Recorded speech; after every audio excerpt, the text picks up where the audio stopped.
All right, let's make some pemmican. And I would like to make my own jerky. Start with some lean meat, like some venison, but that's just not an option right now. So I'm going with Tillamook beef jerky. And these for a half a pound was about $9. So $18 for a pound of jerky. That's not a bad price. And that's the first ingredient here. 1 pound of beef jerky, a cup of dried fruit, half a cup of chopped nuts, and then half a cup to 1 cup of beef tallow, just depending on how much fat you want to add. And you want to add tallow until the pemmican can hold itself together. All right, pull that oxygen pack out of the jerky and dump it into your food blender. Go ahead and chop it all up until you get a consistency about like this. A nice beef jerky powder. And that's 1 pound ground up. And this makes about, that was about 3.5 cups of beef jerky. Next, let's add 1 cup of dried fruit. And once again, we want to keep it chopped up. And I like a couple different flavors of fruit in the pemmican, so I'm going to do half a cup of dried blueberries. And I'm keeping them whole. I'm not chopping those up. I want some nice whole food in my diet. Then I got some dried apples. Now these are of course too big to put in whole. And I've already ran some apples through the blender. And you get what looks like a plate full of scrambled eggs. Adding a half a cup of ground up apples.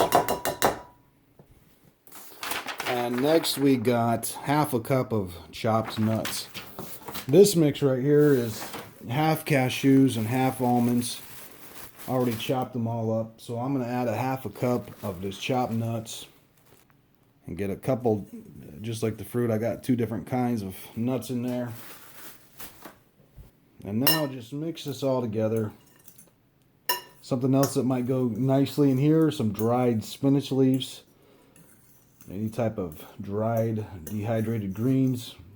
And now that it's mixed up, add some beef tallow to it.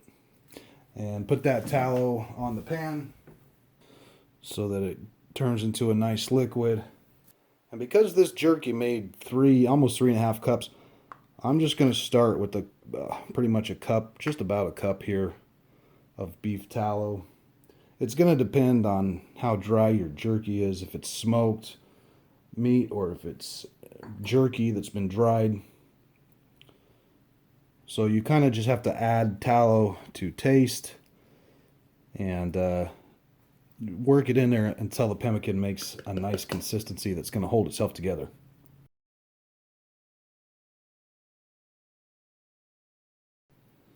Squeeze some of that into a little ball and see if it'll hold its shape. Here it's still kind of crumbly, and I've noticed the nuts tend to make it more crumbly.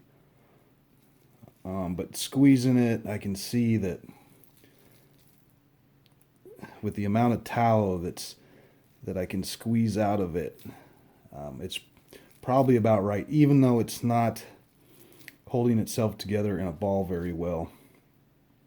That's about the right consistency. Once the tallow freezes or is refrigerated, it'll really help retain its shape. So I can see squeezing this, a lump like this into a ball, it can hold itself together. This is about where you want to be at when you're adding tallow.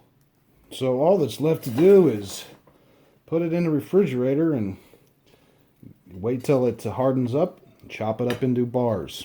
And I'm using little 4-ounce bars, 2 ounces for lunch, 2 ounces for dinner. Now that might not be enough, but with the fat cereal and the Eskimo biscuits, so far it seems to have been enough.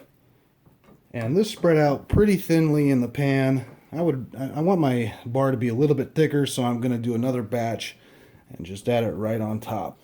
But this is how you make the pemmican. Recipes in the description. So let's get this in the fridge and then get them chopped up into individual packs. See you guys in the next video. Next recipe is fat cereal.